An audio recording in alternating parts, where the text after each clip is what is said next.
Hello students, this is Tushar Patel, your physics teacher and welcome to this amazing session जहां पे मैं आप लोगों को 4 ऐसी स्पेशल रेस कराने वाला हूं जिनको सीखने के समझने के बाद में आप कोई भी मिरर का रे डायग्राम आराम से स्मूथली यूं करके बना सकते हैं। इसीलिए इन 4 स्पेशल रेस को एकदम डिटेल में समझिएगा। तो विदाउट वेस्टिंग मच टाइम मैं शुरू करता हूं आज का ये सेशन, लेकिन उसके पहले प्लीज इस वीडियो को लाइक कर दीजिए, इस चैनल को सब्सक्राइब कर दीजिए अगर आप पहली बार इस चैनल के ऊपर आए हो, क्योंकि अभी से आपको बार बार आना पड़ेगा। इस वीडियो को देखने के बाद आप इस चैनल के फैन बनने वाले हैं। एनी विच वेज, चलिए शुरू करते हैं आज का हमारा ये सेशन। अब मैं आपको जो टॉपिक सिखाने वाला हूं ये इतना इंपॉर्टेंट है कि अगर आप ये छोटा सा टॉपिक नहीं समझ पाए ना तो आपका कोई भी रे डायग्राम समझना ऑलमोस्ट इम्पॉसिबल हो जाएगा। फिर वो concave mirror, convex mirror, concave lens, convex lens, कोई भी मिरर, कोई भी लेंस हो, हम रे डायग्राम नहीं कर पाएंगे। लेकिन अगर आप ये छोटा सा टॉपिक एकदम इन डेप्थ समझ जाते हो तो आप कोई भी रे डायग्राम को न्यू बना सकते हो। सो चलिए हम सीखते हैं किस तरह से सिर्फ और सिर्फ ये 4 स्पेशल रे 1, रे 2, रे 3 और रे 4, सिर्फ ये 4 स्पेशल रेज मिलके कॉनकेव और कॉन्वेक्स मिरर के हर एक पॉसिबल रे डायग्राम को बना सकती है। चलिए शुरू करते हैं। हम सबसे पहले शुरू करेंगे सबसे पहले स्पेशल रे से, जिसमें बहुत सिंपल सा लिखा हुआ है, और ray incident obliquely towards a pole of a concave mirror और a convex mirror is reflected obliquely as per the laws of reflection. ध्यान से सुनिए, कुछ नहीं डिफिकल्ट है, ध्यान से सुनिए, ठीक है। सबसे पहली चीज, अगर कोई भी रे सीधा सीधा सीधा सीधा आती है पोल के तरफ, ठीक है, कोई भी रे पोल के तरफ आती है सीधा सीधा, तो पोल पे हम क्या बनाएंगे? अब पोल पे देखो, मिरर एकदम सीधा है, पोल के ऊपर जो लाइट गिरे ना, मैं मानता हूं कि मिरर ऐसा कर्व है, लेकिन जहां पे लाइट गिर रही है वो पोर्शन एकदम सीधा है क्योंकि वो पोल है।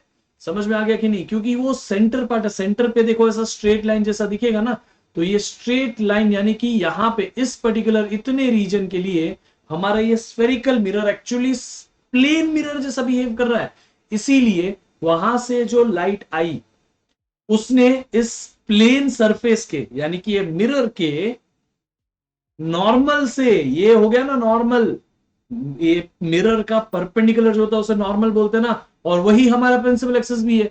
तो जो इंसिडेंट रे आई उसने नॉर्मल के साथ जितना एंगल बनाया आई एग्जैक्टली उतना एंगल आर बना के वापस चली गई, यानी कि I equal to are follow हो गया। आप अगर इमेजिन कर सकते हैं ना तो याद करिए, हम सबसे पहला डायग्राम यही पढ़े थे जहां पे एक प्लेन सरफेस होता था और इस सरफेस के ऊपर एक नॉर्मल बना दिया जाता था। इस नॉर्मल के ऊपर हमारी इंसिडेंट रे गिरती थी, फिर जितने एंगल से इंसिडेंट रे इसके ऊपर गिरती थी उतने ही एंगल से वो रे वापस चली जाती थी, यानी कि एंगल ऑफ रिफ्लेक्शन भी वही होता था। आप अगर जस्ट एक लुक देना तो ये डायग्राम और ये डायग्राम एग्जैक्टली सेम है। देख रहे हो कि नहीं? वो जो ऐसा है ऊपर के डायग्राम में वो ऐसा है, nothing else, it is as simple as that. I hope आप समझ पाए कि किस तरह से ये होता है, ठीक है। तो चलिए अभी हम आगे देखते हैं। ये सिर्फ कॉनकेव मिरर में ही एप्लीकेबल नहीं है, ये कॉनकेव कॉन्वेक्स दोनों में सेम एप्लीकेबल है। इसीलिए हम कॉन्वेक्स मिरर में भी सेम देखते हैं कि पोल यानी कि यहाँ पे मिरर जो ऐसा सीधा दिखता है उस सीधे मिरर का अगर आप नॉर्मल बना लोगे ना तो अलोंग द प्रिंसिपल एक्सिस आ जाएगा, क्योंकि सीधा ऐसा मिरर का परपेंडिकुलर लाइन तो यही होता है। तो वो हो गया नॉर्मल आपका। अभी जितने एंगल पे लाइट आएगी पोल के तरफ उस एंगल को हम बोल देंगे एंगल ऑफ इंसिडेंस, है ना। तो उतने ही एंगल से ये लाइट वापस भी चली जाएगी और उसे हम बोल देंगे एंगल ऑफ रिफ्लेक्शन। समझ में आ गया कि नहीं? Angle of reflection. सो हम ये आई और आर ये दोनों इक्वल है, इसलिए जिस एंगल पे लाइट आई उसी एंगल पे वापस चली गई। और हमने स्टेटमेंट में सीधा सीधा लिख लिया, और इंसिडेंट रे ऑब्लिकली फॉलिंग यानी कि पोल की तरफ ऐसे टेढ़ी आती हुई incident ray falling towards a pole of a concave mirror और convex mirror is reflected obliquely, मतलब ऑब्लिकली आई ऑब्लिकली गई, जैसे आई वैसे गई, है कि नहीं? As per the laws of reflection. इससे मैंने आपको दो चीज समझाई कि कॉनकेव और कॉन्वेक्स मिरर में अगर कोई भी रे पोल पे गिरती है तो क्या होता है, दूसरा, और कॉनकेव मिरर है, कॉन्वेक्स मिरर है, फिर भी लॉज ऑफ रिफ्लेक्शन फॉलो कर रहा है। Everyone has to follow law of reflection, laws of reflection. समझ में आ गया कि नहीं? वो लॉ है भाई, सबको फॉलो करना पड़ेगा, नहीं करेगा तो काम ही नहीं चलेगा। चलिए अभी नेक्स्ट स्पेशल रे। This is the special ray which will be most frequently used special ray for making any ray diagram। इसलिए मैं इस स्पेशल रे को इंपॉर्टेंट का टैग दे रहा हूं बेटा। देखो अभी तक मैंने किसी टॉपिक को इंपॉर्टेंट नहीं कहा, लेकिन अगर मैं इस टॉपिक को उसका इंपॉर्टेंस नहीं दूं, इस रे को, तो वो जस्टिफाई नहीं होगा इस चैप्टर के साथ में। ठीक है, सो एनी व्हिच वेज चलिए देखते हैं अभी आगे।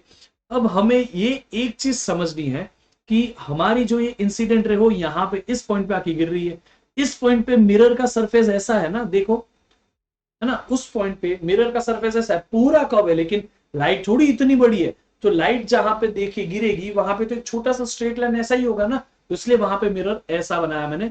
आप ये देखोगे तो ये लाइन जो है ना actually tangent to the circle है। ये जो कॉनकेव और कॉन्वेक्स मिरर और सर्कल के ही तो हिस्से थे। तो अगर मैं मान लू कि यहाँ पे मेरा कॉनकेव मिरर है ये वाला, तो कॉनकेव मिरर का देख रहे हो ना ऐसा टेंजेंट बनता है, तो टेंजेंट के परपेंडिकुलर जो बनता है वो रेडियस भी तो हो सकता है, क्योंकि टेंजेंट के परपेंडिकुलर रेडियस भी है।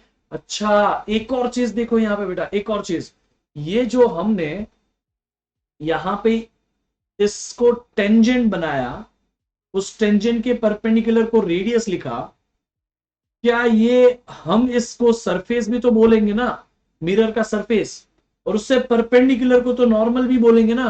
तो मिरर और ये नॉर्मल, टेंजेंट और ये रेडियस, ये दोनों सेम ही चीज है।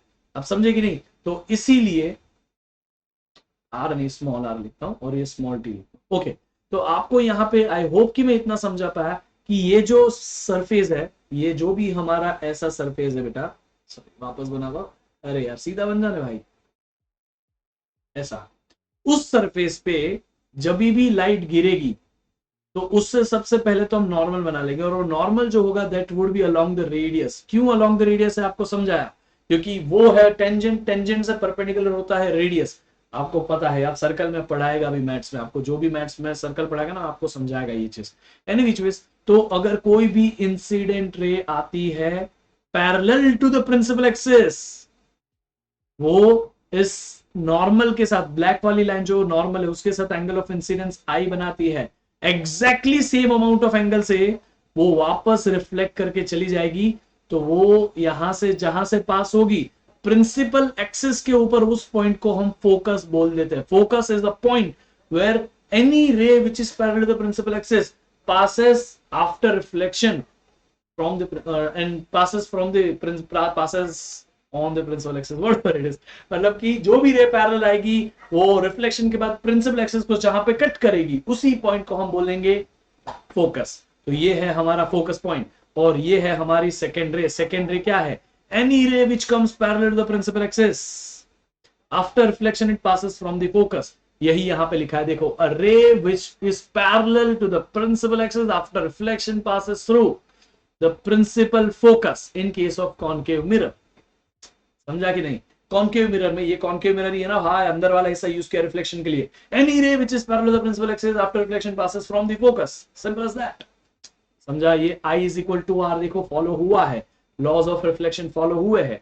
ये incident ray, normal, reflected ray same plane में है, I equal to are follow हुआ है। Every reflection has to follow this. बार बार अभी मैं नहीं बताऊंगा कि I is equal to are follow हो रहा है, ये होगा ही होगा। अब अभी क्या कर लेंगे, सीधा इसको रट्टा मारना चालू कर देंगे कि कोई भी रे जो पैरेलल आती है प्रिंसिपल एक्सिस के, इन case of convex mirror, after reflection वो ऐसे रिफ्लेक्ट हो जाती है कि लगता है कि वो जो रे है वो एक्चुअली में आई हुई है फोकस से। मैंने आपको ये समझाया था जब हम डाइवर्जिंग मिरर पढ़ रहे थे ना, तो कोई भी रे जो ऐसे निकलेगी ऐसा लगेगा कि वो फोकस से निकल रही है।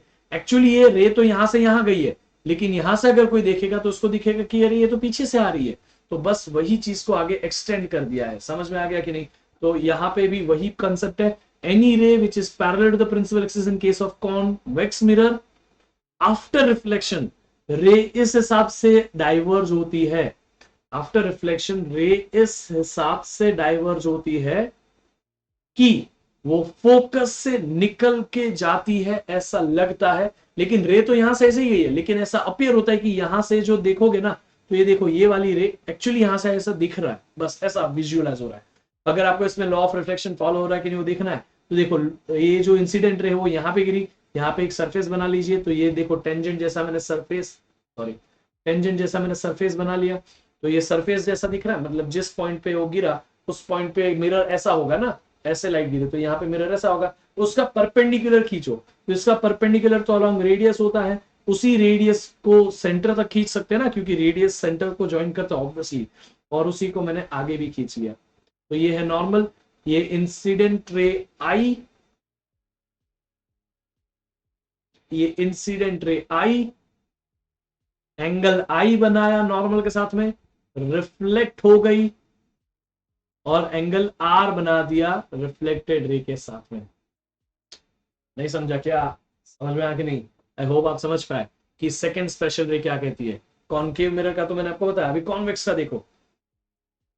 A ray is parallel to the principal axis after reflection passes through, नहीं passes through तक नहीं जाएंगे, after reflection appears to diverge from the principal axis, from the principal focus, sorry, in case of convex mirror। जो green वाला है वो convex mirror बता रहा है। देखो, a ray which is parallel to the principal axis after reflection, a ray which is parallel to the principal axis after reflection, after reflection appears to diverge from a principal focus in case of convex mirror, from a principal focus से निकल रही है, ऐसा appear हो रहा है, actually थोड़ी निकल रही है, आपको समझ गया ना, एक्चुअली में नहीं निकलती है, लेकिन ऐसा appear होगा कि फोकस से निकल रही है। देखो ऐसा लग रहा है कि ये जो यहां से निकल के ऐसे ऐसे ऐसे ऐसे ऐसे ऐसे आई है, समझा कि नहीं? तो आपको याद रखना है concave mirror is very easy, कोई भी ray, any ray which is parallel to the principal axis after reflection passes from the focus, और कोई भी रे which is parallel to the principal axis after reflection appears to be coming out from the focus. It is as simple as that. Second ray very important, you have to rectify this, हर एक रे diagram use होगा, हर एक। अब second मैंने आपको इतना depth में इसलिए सिखाया बेटा क्योंकि थर्ड ना सिखाना पड़ेगा, हम भी बहुत स्मार्ट है, लेकिन आपका काम इजी करने के लिए। देखो इधर थर्ड कुछ नहीं है, सेकंड वाले का उल्टा। सेकंड वाला क्या कहता था, पैरेलल जाओ तो फोकस से पास होना पड़ेगा, पैरेलल जाओ तो ऐसा लगेगा कि फोकस से निकल रहे हो। तो थर्ड वाला रे ऐसा कहता है कि फोकस से जाओ तो पैरेलल हो जाना पड़ेगा, फोकस के पास जाओ, क्या कहता है, फोकस के पास जाओ तो पैरेलल हो जाना पड़ेगा। फोकस के पास जाने की ट्राई कर रहा है ना, ये देखो ये जो हमारा यहाँ पे कॉन्वेक्स मिरर में जो ये रे है वो एक्चुअली देखो फोकस के तरफ जाने की कोशिश कर रहा है, बट बीच में आ गया मिरर, मिरर इसको लाइट को पास नहीं होने देता है, वो रिफ्लेक्ट कर देता है, तो पैरेलल हो जाना पड़ेगा। समझा? तो कॉनकेव मिरर की बात करें, कॉनकेव मिरर में कोई भी पैरेलल रे थी, आफ्टर रिफ्लेक्शन फोकस से पास हो गई, तो यहाँ पे थर्ड रे में कोई भी रे थी फोकस से पास थी, वो पैरेलल हो गई। सिंपल है। कॉन्वेक्स मिरर की बात करते हैं, कोई भी रे जो फोकस जो कि पैरेलल जाती है आफ्टर रिफ्लेक्शन फोकस से निकलती है ऐसा लगता है, तो third ray of convex mirror is कोई भी रे जो फोकस के तरफ जाती है आफ्टर रिफ्लेक्शन पैरेलल हो जाती है। तो एक्चुअली ना ये दोनों देखो तो एक दूसरे का रिवर्स है। मैं अगर दोनों को एक ही में बनाना था ना मुझे, तो मैं आपको ऐसा बताता, कोई भी रे जो पैरेलल जाएगी आफ्टर रिफ्लेक्शन फोकस से पास हो जाएगी। समझा? ये सेकेंड रे थी। थर्ड रे वही है कि कोई भी रे जो फोकस से पास होगी आफ्टर रिफ्लेक्शन पैरेलल हो जाएगी, क्योंकि light follows law of reversibility, light reverse हो जाती है। अगर मैं बताओ इस डोर से गया उस डोर से निकल सकता हूं, तो उस डोर से आके इस डोर से तो निकल सकता हूं। लाइट रिवर्सिबिलिटी, रिवर्स फिनोमिना भी फॉलो करती है। अगर लाइट यहां से ऐसे गई तो वापस ऐसे भी ऐसे आ सकती है, बस ये है लाइट का रिवर्सिबिलिटी फॉर्मूला। इसीलिए आप अगर कभी ऑब्जर्व करोगे ना, समझ लो कि सामने कोई मिरर है, आप ऑटो में जा रहे हो, कोई कार में जा रहे हो, आपको मिरर में अगर ये बाजू वाला बंदा दिख रहा है ना, तो गारंटीड कह रहा हूं कि उसको भी मिरर में आप दिख रहे होगे। इसलिए गुस्ताखी नहीं करेगा जब मिरर सामने हो और आप किसी को देख रहे हो और चुप चुप के देख रहे हो, हाँ, क्योंकि उसको भी आप देखोगे, क्योंकि light follows law of reversibility. मेरे लिए लाइट ऐसे जा रही है फिर उसके ऊपर जा रही है, तो उसके लिए लाइट वहां से निकल के आपके ऊपर आ रही होगी ना। Light follows law of reversibility. समझ में आ गया कि नहीं? अगर आपको ये चीज क्लिक हो गया, जल्दी से इस वीडियो के कमेंट बॉक्स में कमेंट कर दो कि भाई समझ में आ गया। OP OP OP. Any which ways, चलिए आगे बढ़ते हैं। तो अभी ये कॉन्वेक्स मिरर में भी तो सेम फॉलो होता है ना भाई। कॉन्वेक्स मिरर में इसके पहले क्या पढ़ा था? सेकेंडरी क्या था? जो भी रे पैरेलल जाएगी, आफ्टर रिफ्लेक्शन फोकस निकल रही है, ऐसा अपीयर होगा। तो कोई भी रे पैरेलल जाएगी तो आफ्टर रिफ्लेक्शन फोकस से निकल के आ रही है, ऐसा अपीयर हो रहा है। तो अभी कोई भी रे फोकस के तरफ जा रही है तो आफ्टर रिफ्लेक्शन पैरेलल होगी, वैसा अपीयर होगा। अब इसके पहले सेकंड में मैंने बताया ना आई आर कैसे फॉलो हुआ, तो यहां पे भी तो I equal to are follow हो जाएगा ना भाई, क्योंकि अलग डायग्राम है ही नहीं, सेम डायग्राम है, डायरेक्शन पलट चुके बस। That's why third special ray is not a third special रे, इट इज द इनवर्स और रिवर्स ऑफ सेकंड स्पेशल रे। तो ये एक्चुअली लिख लेंगे कि ये रिवर्स है और कॉपी है।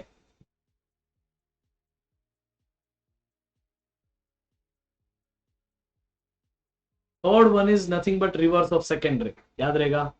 मैं आपको आगे एक और बार रिवीजन भी कराऊंगा, आपको इजी लगेगा अभी। आई होप आप लोग इतना तो समझ पाए बहुत अच्छे से, ठीक है। चलिए आगे बढ़ते हैं। Now we talk about last special ray. अच्छा, ये जो लाइट है वो सेंटर से पास होके यहाँ पे आ रही है। यहाँ पे जो आ रही है, तो मैंने सरफेस ऐसा बना लिया। इस सरफेस को हम अभी मिरर के जैसा देखेंगे, और इस सरफेस के परपेंडिकुलर में आप एक लाइन बना दोगे, और आपको पता है इसको क्या बोला जाता है? नॉर्मल बोला जाता है। नॉर्मल बोलते हैं कि नहीं? Radius is normal, nothing but right, radius is nothing but normal. देखो, ये सर्कल का ये मिरर था, स्फेरिकल मिरर, उससे हमने टेंजेंट बना लिया, टेंजेंट से परपेंडिकुलर नॉर्मल बना लिया। तो उसी को तो टेंजेंट को ही तो मैंने मिरर बोला था, है ना। तो ये देखो, टेंजेंट को हम मिरर बोलते हैं, और वही मिरर है। और जो हमारा परपेंडिकुलर था, जो नॉर्मल था, मतलब जो रेडियस था, उसे मैंने नॉर्मल बोला था। तो ये जो रेडियस है ना सेंटर से मिरर तक, उसको हम नॉर्मल बोल देते हैं। तो अभी एक बात बताओ, ये जो रे आ रही है, क्या वो नॉर्मल के अलोंग है? हाँ। तो अगर मैं आपको बोलूं ये मिरर है हमारा, कोई भी रे मिरर के ऊपर ऐसे आ रही है, तो ये तो नॉर्मल ही है, नॉर्मल के अलोंग ही रे आ रही है। तो इस इंसिडेंट रे एंड नॉर्मल के बीच में एंगल बताइए, angle between incident ray and normal कितना है? नॉर्मल बिटवीन इंसिडेंट रे और नॉर्मल, दोनों एक ही लाइन में है भाई, इसीलिए नॉर्मल भी इधर है और इंसिडेंट रे भी उधर है, इसलिए दोनों के बीच में एंगल जीरो है। देखो, नॉर्मल भी इधर है, इंसिडेंट रे भी इधर है, इसलिए दोनों के बीच में एंगल जीरो है। तो एंगल ऑफ इंसिडेंस कितना हो गया? Angle of incidence is what? Angle between incident ray and normal, याद है कि नहीं? तो इंसिडेंट रे और नॉर्मल के बीच में एंगल ही जीरो है, इसलिए angle of incidence is zero. तो एंगल ऑफ रिफ्लेक्शन क्या होगा? वो भी जीरो। क्यों? Reflection has to follow angle r is equal to angle i, और angle i is equal to angle r. ये तो लॉ ऑफ रिफ्लेक्शन है, ये फॉलो होना ही पड़ेगा। तो इसलिए जो लाइट आई थी वो नॉर्मल के साथ 0 डिग्री बना रही थी, तो जो उसका रिफ्लेक्शन हो जाएगा ना, वो भी नॉर्मल के अलोंग ही होगा। क्यों? नॉर्मल के अलोंग आई, नॉर्मल के साथ 0 डिग्री, तो नॉर्मल के अलोंग जाएगी, तभी तो नॉर्मल के साथ वापस 0 डिग्री बनाएगी, यानी कि आई भी जीरो, आर भी जीरो। तो लाइट जिस रास्ते से आई ऐसा, उसी रास्ते से वापस भी चली गई। नहीं समझा क्या? तो angle of incidence is equal to angle of reflection. I hope आप समझे। Angle of incidence zero, angle of reflection zero, जो रास्ते से आई उसी रास्ते से वापस चली गई। तो ये सबसे खास रे है कि नहीं? सबसे easy one, easiest, easy PG, lemon squeezy, any which ways. चलो आगे देखो। तो कॉनकेव में तो आपको समझ गया, कॉन्वेक्स में, कॉन्वेक्स में ये हमारा यहाँ पे लाइट टकराने वाली है, पीछे मिरर है। तो हम मिरर से ऐसा परपेंडिकुलर से खींचे तो रेडियस है, ये रेडियस के आगे ऐसा लाइन खींच ले तो देखो ये सब परपेंडिकुलर ही बोला जाएगा ना, तो ये पूरे को नॉर्मल बोला जाएगा। नॉर्मल अभी तक हम मिरर के ऊपर ऐसा ही बना देते, लेकिन नीचे भी तो नॉर्मल ही दिखा जाएगा ना वो। समझा कि नहीं? अभी नॉर्मल ऊपर हो या नीचे, परपेंडिकुलर तो है ही। तो इसीलिए अगर कोई लाइट इस रास्ते के अलोंग आती है तो वो मिरर को क्रॉस तो नहीं कर सकती, क्योंकि बीच में मिरर है। आफ्टर रिफ्लेक्शन वो सेम ही रास्ते से वापस चली जाएगी। तो जिस रास्ते से आई थी उसी रास्ते से वापस चली जाएगी। तो आई इज इक्वल टू और वापस फॉलो हो गया, और हमारा फोर्थ स्पेशल रे भी यहां पे हो गया। फोर्थ स्पेशल रे क्या कहता है, रे passing through the centre of curvature of a concave और कॉनकेव और directed towards the centre of curvature of a convex, यानी कि a ray passing through a center of curvature of concave, ray passing through center of curvature of concave is reflected back along the same path, is reflected back along the same path। ये green वाला जो है वो concave mirror का है। ये concave mirror के, ये देखिए, रे passing through a centre of curvature of a concave mirror, रे passing through centre of curvature of concave mirror is reflected back along the same path, is reflected back along the same path, जिस रास्ते से उस रास्ते वापस चली गई, simple as that. अभी हम देखेंगे कि कॉन्वेक्स के लिए क्या है। तो रे, दूसरा कलर ले लेता हूं, ये ले लेते चल। तो आपको यहाँ पे ये दिखा कि मैंने ये माना कि रे, नहीं ये कलर तो आपको दिखेगा ही नहीं, मैं ब्लू ले लेता हूं। रे passing through centre of curvature, ऐसा नहीं लिखेंगे हम, ऐसा अभी पढ़ेंगे, रे directed towards the centre of curvature, जो ब्लू है ना वो कॉन्वेक्स मिरर के लिए, is reflected back along the same path, समझा। तो रे directed towards the centre of curvature, देखो सेंटर की तरफ जाती है, अगर बीच में मिरर नहीं आता तो जिस रास्ते से आई थी उसी रास्ते से वापस चली जाएगी, यही बताया, समझ में आ गया। मैं एक बार आपको दोनों के डेफिनेशन को क्लियर कर देता हूं कि अगर आपको कॉनकेव मिरर के लिए पढ़ना है, कॉनकेव मिरर के लिए आएगा ये पूरा ग्रीन वाला हिस्सा, रे passing through the centre of curvature of a concave mirror is reflected back along the same path, रे passing through centre of curvature of concave mirror is reflected back through the same path. दूसरा, अगर आपको convex mirror के लिए देखना है, convex mirror में रे directed towards the center of curvature of a convex mirror is reflected back along the same path, ये लिखोगे आप कॉन्वेक्स के लिए। a ray directed towards the center of curvature, जा नहीं पाएगी, डायरेक्टेड उधर उस डायरेक्शन में जा रही है, is reflected back along the same path। I hope आप समझे फोर्थ स्पेशल रे। मैं इतना रिपीट इसलिए करता हूं ना बच्चों, ताकि मैं 25 बार रिपीट करूं, 25 बार आपके कान सुने और 25 बार आपके दिमाग में, आपके दिमाग में फिट हो जाए। तो ये इसके लिए मैं चीजों को बहुत रिपीट कर करके बताता हूं, ताकि आपको एक दिमाग में घुस जाए वो लाइंस, मेरे वर्डिंग्स आपको लिखते वक्त याद आए, समझ में आ गया। तो आई होप आप 4 स्पेशल रे समझे। पहली, हम कॉनकेव मिरर की सिर्फ बात करें तो अगर पोल पे जाएगी, जितने एंगल से उतने एंगल से वापस आ जाएगी, i is equal to are follow होगा, वो तो हमेशा होने वाला है, बट वहां पे i is equal to are follow होता दिख रहा है। दूसरा, कोई भी रे पैरेलल जाते प्रिंसिपल एक्सिस के आफ्टर रिफ्लेक्शन फोकस से पास हो जाती है।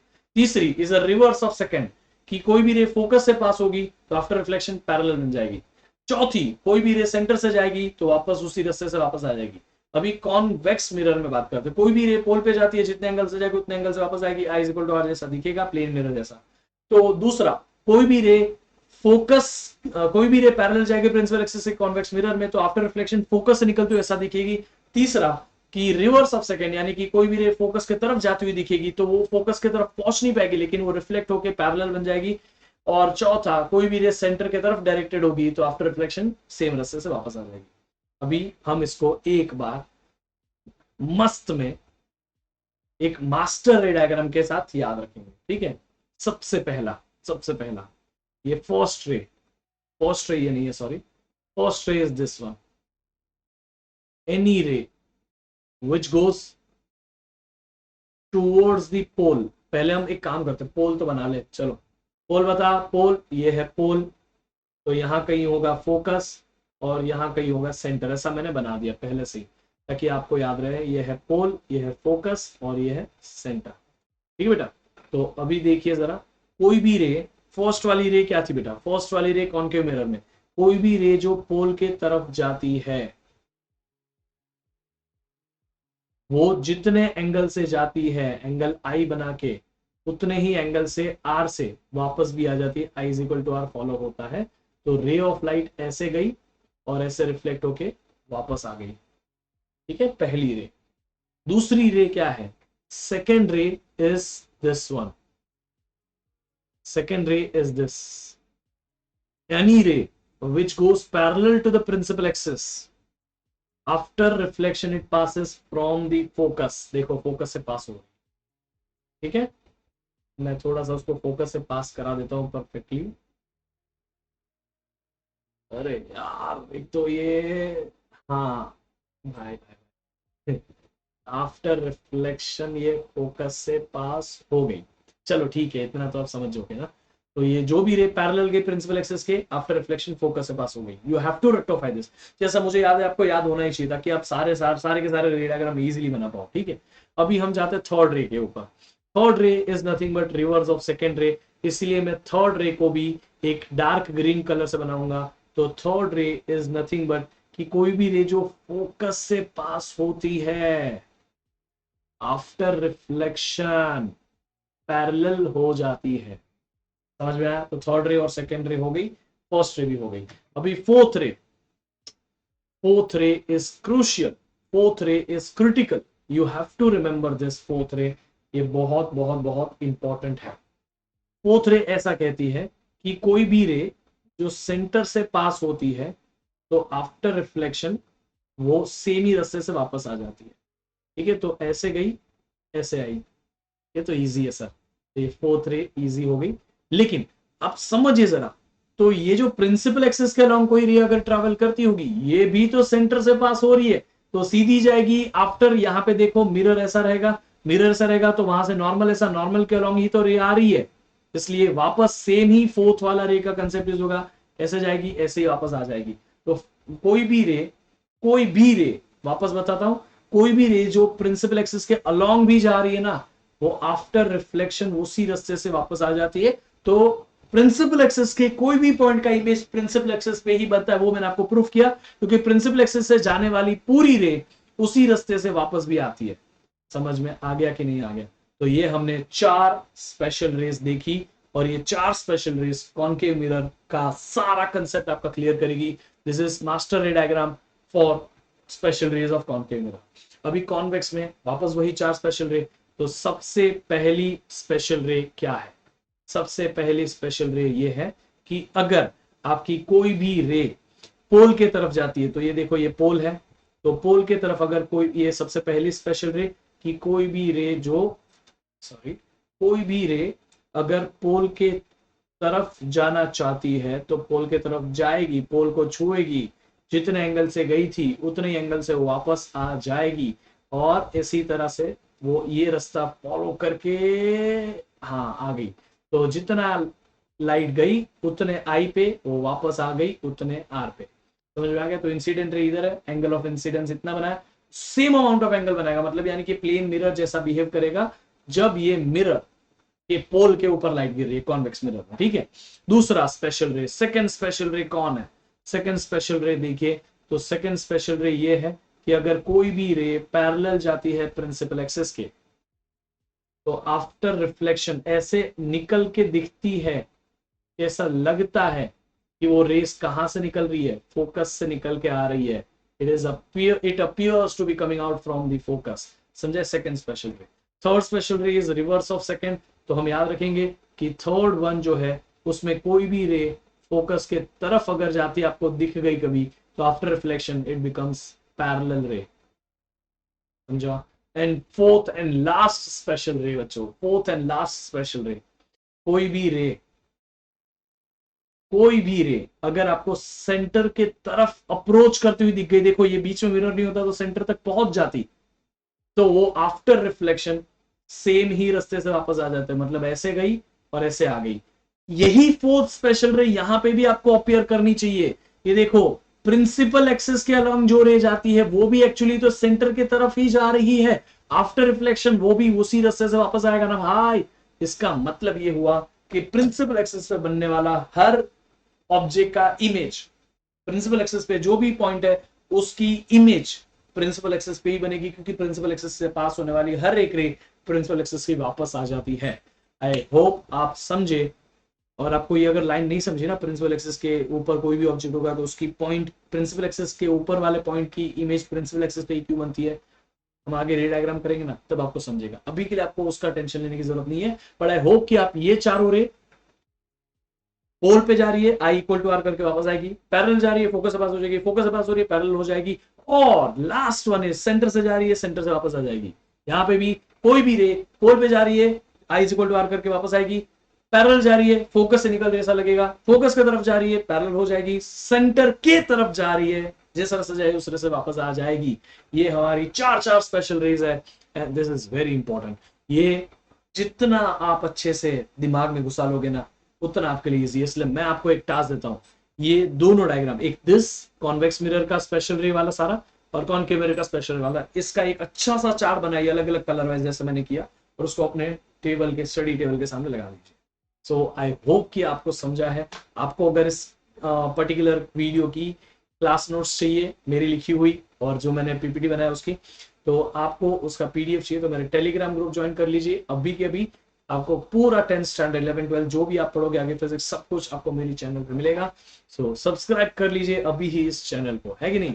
आई होप मैं आपको ये समझा पाया कि स्पेशल रेस क्या होती है। अभी इन्हीं स्पेशल रेस की हेल्प से हम हर एक टाइप का कॉनकेव मिरर का, जो भी ये सारे रे डायग्राम आप देख रहे हो ना, कॉनकेव मिरर के, ये कॉन्वेक्स मिरर के, सॉरी ये कॉन्वेक्स मिरर के सारे स्पेशल रे डायग्राम हम सब बना सकते हैं एकदम चुटकियों में। हम थोड़ी देर में मतलब अभी हम आगे वो सीखेंगे कि किस तरह से हम स्पेशल रेस को यूज करके कॉनकेव और कॉन्वेक्स मिरर के रे डायग्राम्स बना सकते हैं और कितना इजी हो जाता है। आई होप कि आपको ये कंसेप्ट एकदम डिटेल में समझा है और आपको मेरा एक्सप्लेनेशन और ये वीडियो अच्छा लगा है।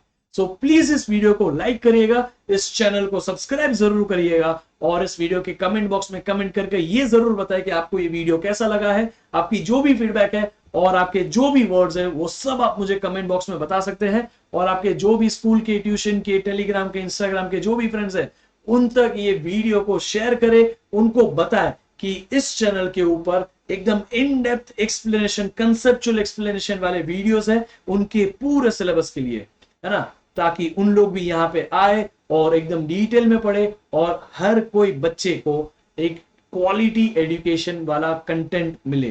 ठीक है, आपको आपकी रिस्पॉन्सिबिलिटी बनती है कि अगर आप यहां से नॉलेज लेके जा रहे हो तो ये नॉलेज को बांटिए। नॉलेज बांटने से बढ़ता है, कभी भी ऐसा नहीं होता कि आप किसी को बांटोगे तो आपका नॉलेज कम हो जाएगा। ठीक है, तो प्लीज प्लीज प्लीज इस वीडियो को जितना हो सके उतने लोगों तक शेयर करिए। आप मुझे टेलीग्राम पे भी कनेक्ट कर सकते हैं। मेरा टेलीग्राम का जो ग्रुप है वो यहाँ पे है, जिसमें मैं आपको सारे क्लास की अपडेट, इस क्लास की पीडीएफ नोट्स सब वहां पे अपडेट करता हूं। आप सारे क्लास का लिंक यहाँ से देख सकते हैं, आपको अपडेट मिलती रहेगी। और आप मुझे इंस्टाग्राम पे भी टैग कर सकते हैं, आप स्टोरी डाल के, अगर आपको थैंक्स करना है या फिर आपको मुझे टैग करके बताना है कि आपको वीडियो कैसे लग रहे हैं मेरे। आपको अपने फ्रेंड्स तक ये पहुंचाना है मैसेज कि यहाँ पे अच्छा कंटेंट मिलता है, यहाँ पे अच्छे वीडियोस मिलते हैं आपको सीखने के लिए। तो आप मुझे इंस्टाग्राम पे स्टोरी पे भी टैग कर सकते हैं, my Instagram handle is this. चलिए, तो आई होप आपको ये मेरा काम पसंद आया। इसी तरह से हम वापस मिलेंगे अगले सेशन में। Love you all, bye bye, see you, take care.